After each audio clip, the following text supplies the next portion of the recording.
die too young. 100 miles per hour, might smash if the kid die young. The kid die young. Pushing to the limit, I can't go no more. Red light, no way, I'm coming back home.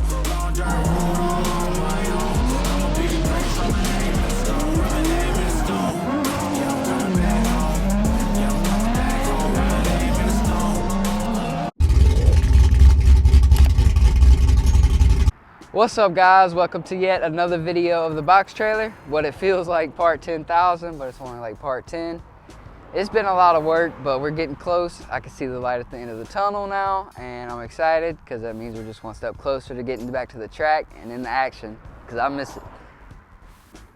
Today we're going to be installing some overhead cabinets. They're going to be 18 inches deep by 22 inches tall.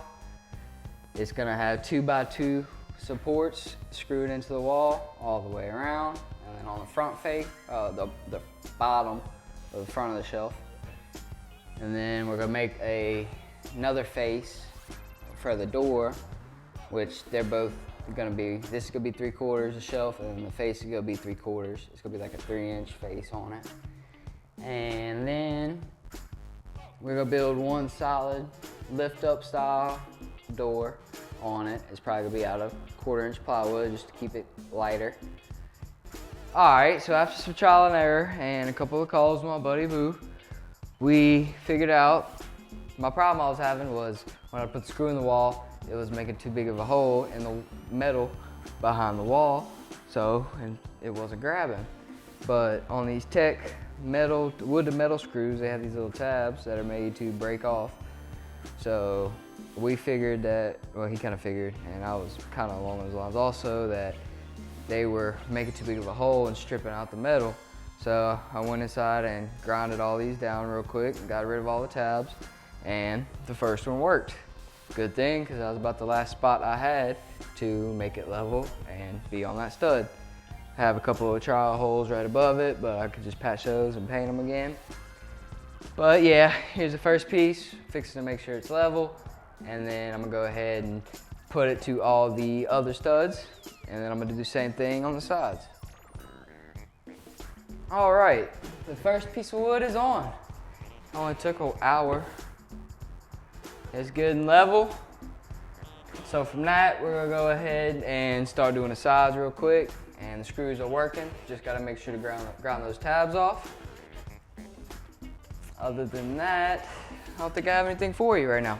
So yeah, so we got our 2 pieces of wood cut the same length, because this one's gonna stop right butted up to it like so.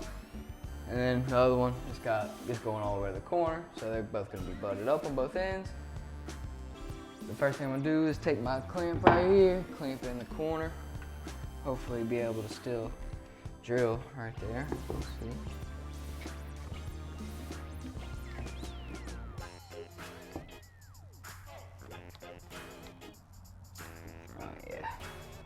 With that clamped, I need my small level. Well, this one might work.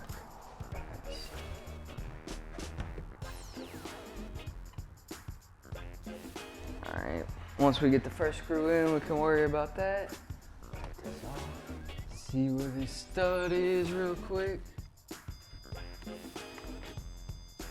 All right, it's there. Now that I got the 3 braces on and they're all square, it's time to make the shelf. With the one piece going across the front, we're taking 1 3/8 off of both sides. So I'll be doing 2 3/4 inch off of an 8-foot piece. And then we need an 8-foot by, I think, 17.5 inch deep piece. And so I'm gonna go cut that, drill them together real quick, and then I'm gonna come set it in here. All right, so here it is. Got my 1 3/8 cut out on both sides. Boom. Then I have my notch for my wires, and then there's 2 by 1/4 inches like strips on the wall. So I got that little notch for that on this side. And then on this side, all I need is the notch for the 2 by 1/4. So yeah, we're about to go into the trailer, and it should slide right in, fit flush with everything, and then we can go ahead and screw it down. Here we go. Come on, baby, slide right in. Fun part is getting it in without scratching the paint.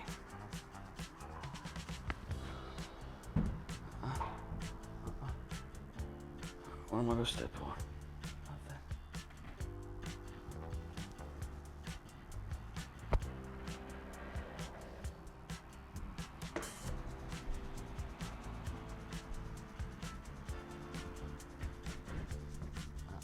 Easy. Easy.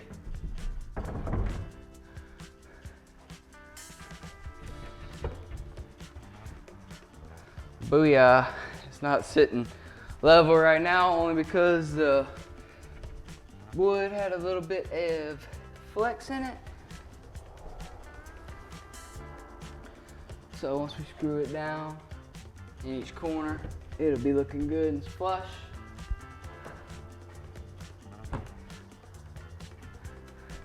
Got a little void in between this, so I guess I did my measurements wrong. Got like a 1/4 inch in between this front 1x3/8 and the ones on the walls. But that don't really matter because now that part's ready for her face. All I gotta do is put a 1 3/8 here, put the face, screw it in, and then build the cabinets. Build the door. So one thing I didn't think about, I guess I didn't think quite far ahead enough, is I need to put a vertical 1x3/8 going up the wall, and then also the one up top for the face. But where the edge of the cabinet is now, I don't have a stud here or in the ceiling. So what I'm gonna do is take this shelf back off, and then I'm gonna go ahead and shorten it to where it hits this stud. So I'm shortening the depth of my whole cabinet by like 3.5 inches. But it's okay, it's just gonna be a little bit more shallow, but I'd rather have it very sturdy than trying to make it stick and stay going down the road. I'm just scared, like if I screw it to the wood, that after a couple bumps it might strip the wood and then it's gonna fall out, because this stuff on the wall is not super tough at all. It's pretty weak. So yeah, I'm gonna take the shelf off real quick, trim it, and then put it back on, and then we'll be back to where I'm at now. It's back in, it's installed, and now it's lining up with the stud in the wall, and then the stud in the ceiling. You see the screws, boom, boom. It's 14.5 inches now instead of 17 inches deep, but it's gonna be way easier to install. Now I have this one piece already cut out. This is my vertical for the face, like so. And then I left a 7/8 gap up there for the wire mold raceway that's gonna be coming out the top on the ceiling, going to the AC. And then I'll just have to do a little 7/8 notch also in the face for that. Other than that, it'll be just a straight rectangle face. And then on this one, it's a little bit longer. It's 24 inches. It's going all the way to the top. So I gotta mount these to the wall. And then once they're at the wall, I can go ahead and trim up the piece that's gonna mount to the top, the ceiling, and mount all 3 of those, and then it'll be ready for her face. I need to go get a sheet of thinner plywood for the face. The cabinet is now officially framed in, except for 2 screws I'm missing. I'm about to go get some screws and then some plywood to finish the face and the door, and also some hinges and latches. The face of the door is probably gonna be like 3 inches tall all the way around. And it's got one solid rectangle, like I said. And then I need like 3 hinges and a couple latches. But once I get the face on, I can go ahead and paint it. Now I know where my outlet needs to be exactly, because I'm dropping one down and out. Right here, boom, it's gonna be right here against the wall. And other than that, it's looking sweet. At first it wasn't going too well, but now it's going pretty smooth. I'm excited for this to be over, because now I can install the outlets, run all the raceway, throw my toolbox in here, bolt it down, get a fridge, put it in. I gotta figure out how to mount the fridge still. And then we can keep going. Other than that, it's E-track.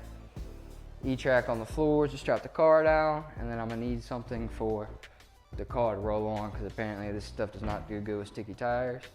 All right, fast forward. Had to speed up the process a little bit to get ready for the Five Flags event on the 16th. So I've been working hard, got my lights working. They're super bright. It's gonna be really awesome. Got the toolbox installed today with some help because that thing's super heavy. Got a bunch of tongue weight now, so the car's got to sit way back there, but it'll be all right. Got my cabinet all finished up. It's just drying so it doesn't stick to the white. I got a latch in each corner. Just a little roller latch for the center and then a handle. The fuse panel is all done. It came out super clean. Got my 4 fuses, my 4 breakers with everything wired, and then I got a ground going out through the floor to the frame. I have an outlet here for my LED lights, which aren't bright enough, so I'm gonna have to get some more. Other than that, got all my outlets done. Those lights are onto a switch right here. I didn't realize when I bought those LED lights that they were 12 volt. Or I guess I did, I just didn't pay enough attention. And so I got a 120 volt to 12 volt converter, wired it in. It had a plug on it. I chopped the plug, stripped the wires, put it to the Romex, wire molded everything. Yep. Made some brackets for the toolbox before I put it in here, so it's screwed to the floor. It's not going anywhere.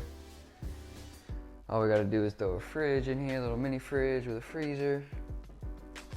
Got a TV mounted, but I didn't get a smart one like an idiot, so I'm gonna have to switch it. But yeah, other than that, it's looking pretty sweet. Other than E-track, it's mainly done. And bearings, because I ordered the wrong bearings. Right inners, but the wrong outers. Well, that's it for this video. I hope you liked it. If so, hit the like and subscribe button. We're almost at 100 followers, which is a small but big milestone for me. Y'all mean the most to me because y'all been here since the beginning and it's only up from here. So I'm excited for this season because I got a few things going on. Like I'm starting a new little business. I'm not ready to discuss it yet, but hopefully y'all enjoy it. It's gonna be something for y'all to enjoy while y'all at the track. So I'll see y'all next time, and y'all are caught up on the trailer. We're gonna be working on the 1JZ and getting it in the car this weekend, and then I'll be posting that. And we're gonna be at Five Flags on the 16th. So if y'all wanna come see me, maybe get a ride along or something, y'all come check it out. Take it easy, peace.